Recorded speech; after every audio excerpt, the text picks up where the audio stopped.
set out to become the ultimate Jiu-Jitsu black belt. To achieve that goal, I tested myself challenging Jiu-Jitsu gym leaders across the United States.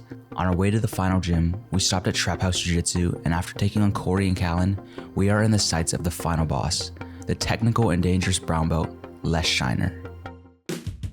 As Les and I begin, I play cautiously, trying to figure out what type of game he's playing. He takes the first shot, dragging me into shin on shin, but I pommel my legs into headquarters. While I thought I was safe, I get a brutal wake-up call as Les applies an arm drag and butterfly sweeps me right onto my head. Okay, you went from everything okay to, oh shit, this is going terrible. He comes on top and he does a good job at sitting on my hip line and stapling me to the mat. However, he can't apply the full pressure because I reweaved my leg in front of him, and I'm also using reverse de la Hiva to keep him at a distance. He tries to drop down into a pressure pass, but by using a collar tie reinforced with my knee, it keeps him off. As he sits back, I found the perfect opportunity to hit my signature move I call the Sunsetter Triangle. To break this down slightly, I force the post using a hip bump, and I use my left hand to apply head tension over his neck, keeping his arm posted long enough to swing my leg over. Coming down, I underhook his arm to try to capitalize on an early angle, but Les has his right arm wrapped around my thigh, making it helpless to try and cut an early angle. This doesn't mean I'm out of luck though. By reversing the lock on the outside to the inside right above his neck, I can continue to pursue the submission even with a good defense on his end. Normally I'd still need to bring his right leg up to my shoulder, but because the Sunsetter allowed me to shoot my hips incredibly deep, all I have to do is S-grip around my lock and condense my body to finish a reverse triangle. If you guys want to hit cool triangles like this, might as well make sure your jiu-jitsu style is on point, so check the description to see how you can win some epic YJJS brand merch. Now look closely, I want to state that Les is an incredibly nice person, but this is the face of someone who's about to make me suffer for the remaining time in the round. He starts off allowing me to feel safe, playing bottom half guard, slow paced but waiting to get his revenge. Les knows that at my belt level I'm destined to slip up at some point, and all he has to do is wait for me to get out of position and he'll effortlessly knock me over.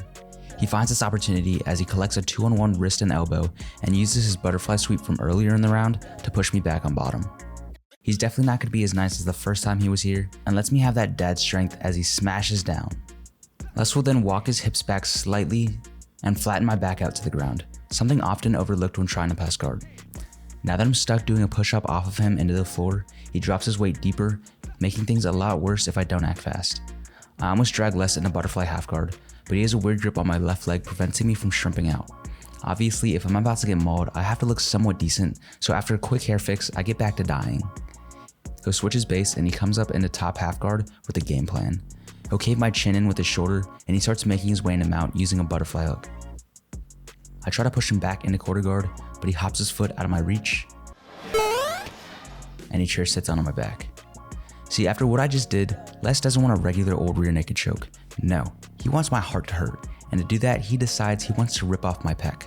To maximize his control, he'll trap my arm with his leg, and also pay attention to how he's gripping my arms.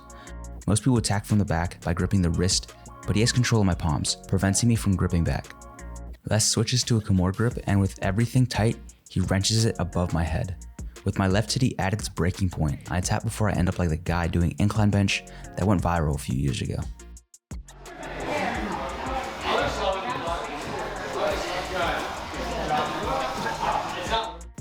As we reset, there's only one place that I want to be on top. I get into headquarters and I try to go for a low pressure style pass.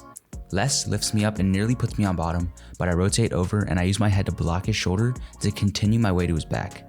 To avoid that, he falls down to guard and I find myself back in headquarters. I go for a hip switch, but Les does a good job at controlling my upper body so he can reinforce his guard with his lower body. As I sit back in HQ, I try the same low style pass, this time with his back flat on the mat. I have an underhook and a crossface, but I can tell by my weight distribution that if I were to be lifted here, I'd have no post, so I move my left arm from the crossface to act as a post.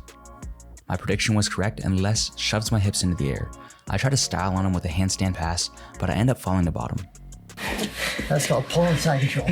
Back to being stapled on the mat, there's not a lot I can do but hope for Les to give up space. He does the opposite and completely immobilizes me while he works his way into mount. Americanas aren't the highest percentage submissions on the chart, but they're a great way to force your opponent to expose their back, which is what he does here as I fall directly into his trap. Les will chair sit onto my back, but I almost escape as I give a little room under my hips before quickly turning my back flat to the mat. He takes his time to readjust himself, this time trapping my arm into a rear triangle. Now knowing that he has complete control of my body, he takes his time to rip apart my arm. Les looks like he's casually watching the Sunday game, enjoying a cold one, and overall having a great and calming weekend. Then about 10 inches below him, I'm struggling for my life and dignity, trying to see how far my arm can go before it explodes. As he decides it's time to finish the round, he'll hip in to complete another reverse triangle armbar.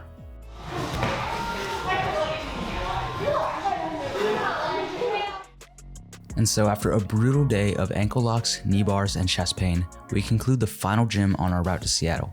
Thank you to Traphouse for being an awesome gym to drop into, and if you guys have kept up with the trip so far, might as well subscribe and stay tuned for the finale this week as Kate and I complete our journey and I take on the final gym of the trip. Don't forget to check the description to enter the giveaway for a chance to win some awesome jiu-jitsu gear by YJJS brand, and I'll see you guys next time in Seattle, Washington. Oh, sorry, kiddo. Oh, that was huge. You got a mouth guard in? Get a mouth guard, young man. You got beautiful teeth. $80. Probably the best on the market. Yeah. And you can put custom words on it. So I have a wiener in my mouth. That's what you're amazing, kid.